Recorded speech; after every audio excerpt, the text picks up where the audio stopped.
Okay देखिए, आज हम लोग डिस्कस करेंगे some applications of trigonometry 9th chapter है क्लास 10th का।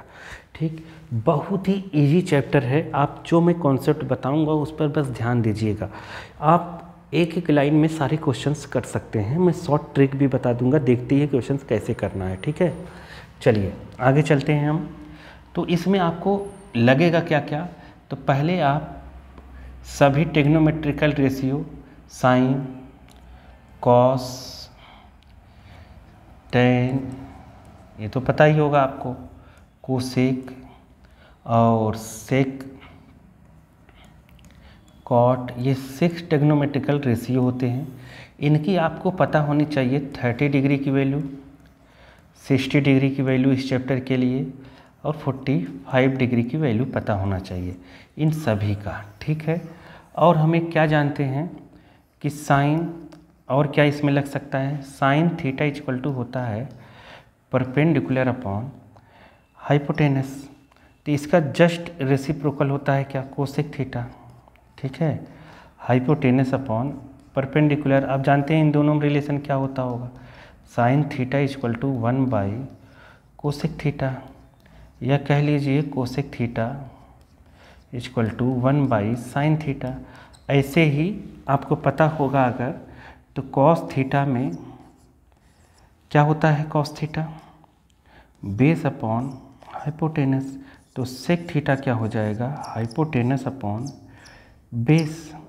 ठीक, ऐसे ही आप बताइए टेन थीटा का, टेन थीटा होता है परपेंडिकुलर अपॉन बेस।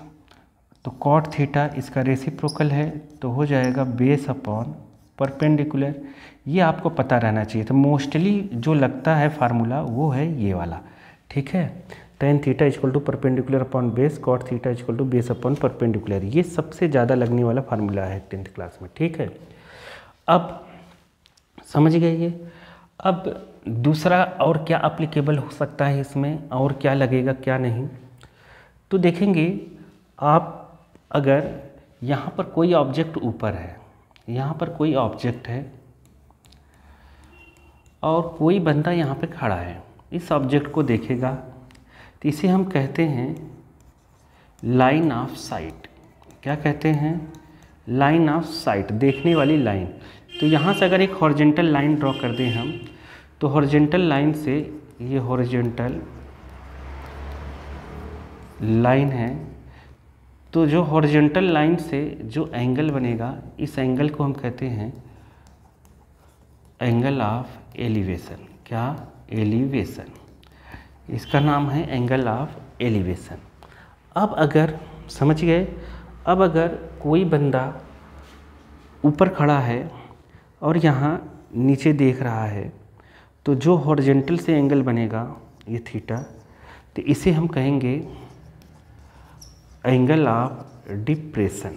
क्या, एंगल ऑफ डिप्रेशन। और इस लाइन का नाम भी है क्या, लाइन ऑफ साइट, इस वाले के। ठीक है, ये हॉरिजॉन्टल लाइन और लाइन ऑफ साइट के बीच का एंगल जो है वो एंगल ऑफ डिप्रेशन है। बट ऑब्जेक्ट जो होना चाहिए, यहाँ पर तो बंदा है, ऑब्जेक्ट कहाँ हो, बेस में नीचे हो। ठीक है, अपन लोग इस एंगल से मतलब नहीं रखते, लेकिन अगर ये एंगल दिया हो तो 90 माइनस करके ये हम फाइंड कर सकते हैं। लेकिन ये तभी हम कंसीडर कर सकते हैं जब हम, ध्यान से देखिए, अब अगर किसी बंदे की हाइट को कंसीडर करना है, जब तक पेपर में दिया ना हो, क्वेश्चन में दिया ना हो, हाइट कंसीडर हम नहीं करेंगे। यहाँ कोई भी ऑब्जेक्ट हो, यहाँ से जब वो देखेगा, अब इस हाइट को कंसीडर अपने को करना पड़ेगा। तो यहाँ उसकी आई होगी, आँख होगी, यहाँ से हम एक हॉरिजॉन्टल लाइन, अब ये एंगल ऑफ एलिवेशन है, एंगल ऑफ एलिवेशन। समझ गए। तो अगर बंदे की हाइट नहीं दी है तो उसको पॉइंट ही लेना है एक, और हाइट दी रहेगी तो जो हाइट दी रहेगी वो हम हाइट यहाँ पर रिप्रेजेंट कर देंगे। ठीक है, अब आगे चलते हैं। तो आगे कितने टाइप के कैसे क्वेश्चंस आएंगे वो भी हम लोग करेंगे। तो ये आप लोग समझ गए होंगे, इसका यूज बहुत ज़्यादा होगा। ठीक है, इन सभी का, इन सभी के अगर आपको कॉन्सेप्ट क्लियर है तो आप इजीली कोई भी क्वेश्चंस हो फटाफट कर लेंगे। किस टाइप के क्वेश्चंस आएंगे मैं अभी बताता हूँ आपको। देखिए, आपको परपेंडिकुलर बेस हाइपोटेनस में अगर कन्फ्यूजन है तो उस कन्फ्यूजन को हम थोड़ा सा दूर कर लेते हैं। तो देखिए, कोई ट्रायंगल है, कोई भी ट्रायंगल हो, वो राइट एंगल होना चाहिए। राइट एंगल में ही ये सब हम पढ़ेंगे। तो जो एंगल यहाँ पर आपको गिवन रहेगा, 90 के सामने हाइपोटेनस फिक्स होता है, ठीक है, थीटा के सामने परपेंडिकुलर फिक्स होता है, तो जो बचता है वो बेस हो जाता है। ट्रायंगल चाहे जिस डिजाइन का दिया हो उससे मतलब नहीं है, आपको यहाँ 90 होना चाहिए एक बस। तो जहाँ पर 90 रहे तो उसके सामने हाइपोटेनस, जो भी एंगल हम लेंगे उसके सामने परपेंडिकुलर, जो बचा वो बेस। ट्रायंगल चाहे जैसा हो उससे मतलब नहीं है, होना बस राइट एंगल ट्रायंगल होना चाहिए। तो 90 के सामने हाइपोटेनस फिक्स है। यहाँ पे अगर एंगल लेते हैं तो थीटा के सामने, एंगल के सामने हमेशा परपेंडिकुलर, ठीक है, जो बचा वो क्या रहेगा, बेस। अब जब ये राइट एंगल ट्रायंगल में लग रहा है, अगर कभी ज़रूरत पड़े तो हम पीजीटी भी यूज कर सकते हैं, पाइथागोरस थ्योरम, पीजीटी, हाइपोटेनस का स्क्वायर इक्वल टू परपेंडिकुलर का स्क्वायर प्लस बेस का स्क्वायर, जहाँ जैसी ज़रूरत पड़ेगी लिख लेंगे। अब इसके बाहर से कुछ भी लगने वाला नहीं है इस चैप्टर में। इस चैप्टर के लिए बस कॉन्सेप्ट इतना ही है। अब मैं टाइप ऑफ क्वेश्चंस कुछ ऐसे बताऊंगा, जिस हिसाब से आपने डायग्राम बना लिया फटाफट क्वेश्चंस कर लेंगे, ठीक है। तो चलिए देखिए, आपको जल्दी से जल्दी क्वेश्चंस करना है। सबसे पहले हम एक सिंपल ट्रायंगल बनाते हैं, ठीक। तो देखिए, एक simple triangle, right angle triangle हमने बना दिया। यहाँ पे हमने दे दिया थीटा। सपोज करिए इसमें से एक साइड दी है और एक एंगल दिया है, तो यहाँ पर साइड दे दिया, मान लीजिए ये परपेंडिकुलर वाला, थीटा के सामने परपेंडिकुलर आपको गिवन है, ठीक। आपको ये दोनों साइड बतानी है। तो आप देखिए, आप ये तो अपना बेस है, क्या है, बेस।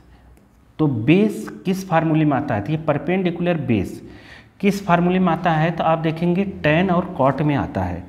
लेकिन कॉट ऐसा बंदा है जिसमें बेस ऊपर आता है। कहाँ आता है, ऊपर, डिनोमिनेटर में परपेंडिकुलर आता है। तो आपको करना कुछ नहीं है, इस बेस इक्वल टू जो यहाँ पर लिखना है तो वो बस इतना लिख देना है, एक्स कॉट थीटा, बस, ठीक है, समझ गए।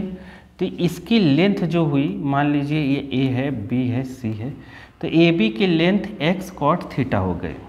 हाइपोटेनस अगर निकालना है तो हम जानते हैं हाइपोटेनस किसके ऊपर में आता है, ये परपेंडिकुलर अपने को पता है, हाइपोटेनस, परपेंडिकुलर हाइपोटेनस। तो हाइपोटेनस अपने को चाहिए, तो ये होता है कोसेक। तो कोसेक होता है हाइपोटेनस अपॉन क्या, perpendicular.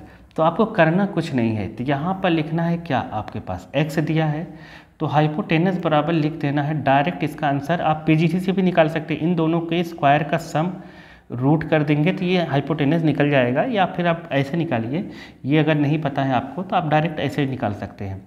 H equal to hypotenuse equal to cosec पता लिखिए, क्या लिखिए आप, ये जो भी एक्स दिया है एक्स लिखिए और कोसेक यहाँ पर थीटा लिख दीजिए। आप समझ नहीं पाए, देखिए मैं बताता हूँ, ध्यान से देखिए। जैसे यहाँ पे 30 डिग्री है और यहाँ पे दे दिया हमने 5 मीटर। अब मैं कहूँ कि आप इसकी लेंथ बताइए, इस बेस की लेंथ, तो ये बेस है तो बेस अपॉन परपेंडिकुलर होता है कॉट, तो हम डायरेक्ट लिखेंगे यहाँ पर क्या, 5 कॉट 30 डिग्री, कितना, 5 कॉट 30 डिग्री, क्योंकि 90 हाइपोटेनस। अब हाइपोटेनस अपॉन परपेंडिकुलर कोसेक होता है, तो लिख देंगे 5 कोसेक 30 डिग्री, ओके। दोनों ऐसे निकालेंगे। कॉट 30 की वैल्यू आपको पता होगी, नहीं पता क्या, कॉट 30 की वैल्यू √3 होती है, कितनी, √3, ठीक है। और कोसेक 30 की वैल्यू क्या होगी, तो कोसेक 30 की वैल्यू होती है 2, तो ये हो जाएगा 10 मीटर, और ये हो गया ऐसा। समझ गए कि नहीं समझ गए, देखिए अब समझिए आप कॉन्सेप्ट को। देखिए तो यहाँ पर है 90, यहाँ पे मान लीजिए आपको दिया है कितना, कुछ भी दे दे, मान लो x दे दिया इधर। अब थीटा यहाँ है, आपसे पूछा जाए ये परपेंडिकुलर क्या होगा, तो परपेंडिकुलर होता है tan में, तो यहाँ आप डायरेक्ट लिखेंगे x tan थीटा, ठीक है, क्योंकि परपेंडिकुलर बेस tan में होता है। और बेस और ये हाइपोटेनस, तो हाइपोटेनस अपॉन बेस होता है सेक, तो लिखेंगे क्या, एक्स सेक थीटा, ख़त्म। ठीक है, जो वैल्यू यहाँ पे दी हो, जैसे हम लोग मान लेते हैं, आप समझ रहे हैं कि नहीं आप लोग, देखिए यहाँ पर है मान लीजिए थीटा, ठीक है, यहाँ पे थीटा है, परपेंडिकुलर ये हो गया, ये हम मान लेते हैं एक्स है, ठीक, तो ये हाइपोटेनस है और ये परपेंडिकुलर, तो यहाँ पर परपेंडिकुलर और हाइपोटेनस में होता है साइन का रिलेशन, तो ये हो जाएगा कितना, एक्स साइन थीटा, ठीक है, और यहाँ पर होता है बेस, तो बेस अपॉन हाइपोटेनस होता है कॉस का, तो यहाँ हो जाएगा एक्स कॉस थीटा, ठीक है, क्योंकि थीटा के सामने परपेंडिकुलर होता है। तो ऐसे हम निकाल सकते हैं डायरेक्ट का डायरेक्ट, कोई दिक्कत है नहीं। अब समझ नहीं पाए, देखिए फिर से बताता हूँ मैं, यहाँ थीटा है, यहाँ ए है, अब बताइए ये परपेंडिकुलर अपॉन हाइपोटेनस, तो ये हाइपोटेनस है, ये परपेंडिकुलर अपॉन हाइपोटेनस साइन का होता है, तो हम लिख देंगे ए साइन थीटा। अब ये बेस बचा, बेस अपॉन हाइपोटेनस किसका होता है, कॉस का, तो हम क्या लिख देंगे यहाँ पर, ए कॉस थीटा। डायरेक्ट आप लिख सकते हैं, कुछ भी दिया रहे मैं डायरेक्ट बता दूंगा या आप भी बता सकते हैं। देखिए कुछ भी रहे आप सोचिए, बस कॉन्सेप्ट यही है इसका।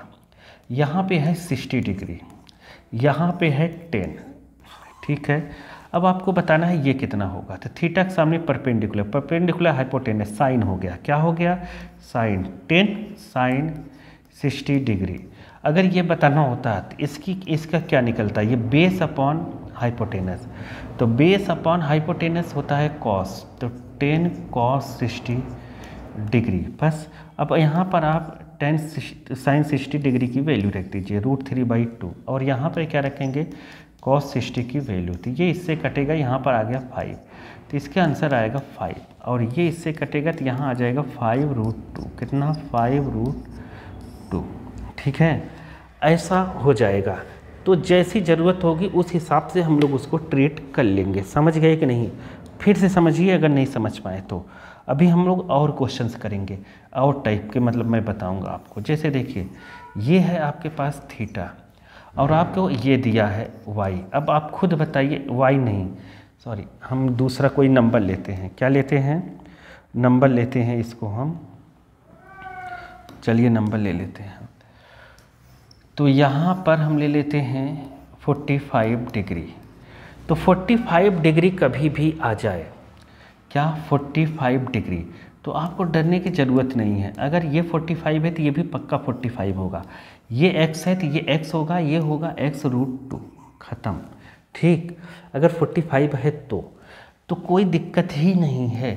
जैसे देखिए, जैसे अपने को दे दिया यहाँ 45 डिग्री और यहाँ पे दे दिया 6 मीटर, ठीक है, तो आप आँख बंद करके कह देंगे कि ये आइसोसेलेस ट्रायंगल है। क्या है, आइसोसेलेस। यहाँ 45 है तो यहाँ भी 45 ही होगा क्योंकि 90 माइनस होगा, तो यहाँ भी आ जाएगा 6, और पीजीटी से हम निकालेंगे जब न, तो ये हो जाएगा 6√2, ख़त्म, कुछ नहीं करना है, समझ गए। जैसे मान लीजिए, समझ गए होंगे अब आप, यहाँ पर आ गया आपके पास 30 डिग्री, ठीक, 30 डिग्री आ गया, और यहाँ पर आपके पास h हाइट पता है। आपको पूछा जाए ये, तो यह हाइपोटेनस अपॉन परपेंडिकुलर होता है कोसेक, तो आपको लिखना है h कोसेक 30 डिग्री, h की वैल्यू जो हो रख दीजिए। यहाँ पे अगर ये आपको पता है, ये निकालना है, तो हाइपोटेनस ये बेस अपॉन सॉरी ये परपेंडिकुलर है, बेस अपॉन परपेंडिकुलर होता है कॉट का, तो कॉट h कॉट 30 डिग्री, समझ गए। तो वैसा जो आपको निकालना है उस हिसाब से हम ट्रीट कर लेंगे। तो देखिए हार्ड क्वेश्चन, हार्ड डायग्राम जो है उसको कैसे हम फटाफट सॉल्व करेंगे। देखिए जैसे मान लीजिए ये है आपके पास, एक हमने ऐसा देखा ही होगा आपने, ऐसा बनता है, ठीक है। तो यहाँ पर मान लीजिए ये θ1 है और ये क्या है θ2, और यहाँ पर आपको कुछ दिया हो, जैसे यहाँ पर दे दिया हमने h, आपको पूछा जाए कि ये बताइए कि ये कितना है, ये वाला, और ये लेंथ कितनी है, तो कोई दिक्कत नहीं है, बहुत ही ईजी है। देखिए कैसे आप निकालेंगे, इसको मान लीजिए x, इसको मान लीजिए y, ठीक। ऐसे अपने मन से मान लिया हमने, आप कुछ भी मान सकते हैं, जो इच्छा हो वो मानिए, कोई दिक्कत है नहीं, ठीक। तो किसी को भी मान लीजिए। अब देखिए ध्यान से देखिएगा, ये थीटा है और ये आपको पता है, मान लो परपेंडिकुलर आपको पता है, थीटा 1 के सामने परपेंडिकुलर है। यहाँ पर बेस अगर निकालना है तो ये कितना होगा आपके पास, ये होगा x कॉट, क्योंकि बेस कॉट थीटा होता है base upon perpendicular, x cot, ये पूरा क्या होगा, x कॉट क्या, x cot theta 1, x cot theta 1, यहाँ से यहाँ तक हो गया, ठीक है। अगर अपने को अब ये पूछा है, ये तो x के फॉर्म में हो गया, तो अब इस पूरे में अगर हम लगाएं तो ये थीटा 2 है, क्या है, थीटा 2 है।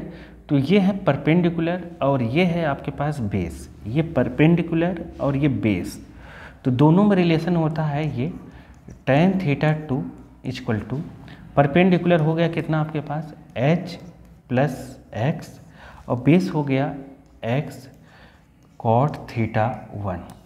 आप यहाँ थीटा 1 थीटा 2 की वैल्यू पता होगी, x की वैल्यू निकल जाएगी, ठीक है। कैसे भी क्वेश्चन दे आप इजीली कर सकते हैं, कोई भी क्वेश्चंस रहे आप एक एक लाइन में फटाफट निपटा दीजिए, ठीक। तो चलिए देखिए एक और लेते हैं, फिर उसके बाद हम लोग क्वेश्चंस करेंगे इस चैप्टर के, ठीक है। देखिए मान लीजिए ऐसा है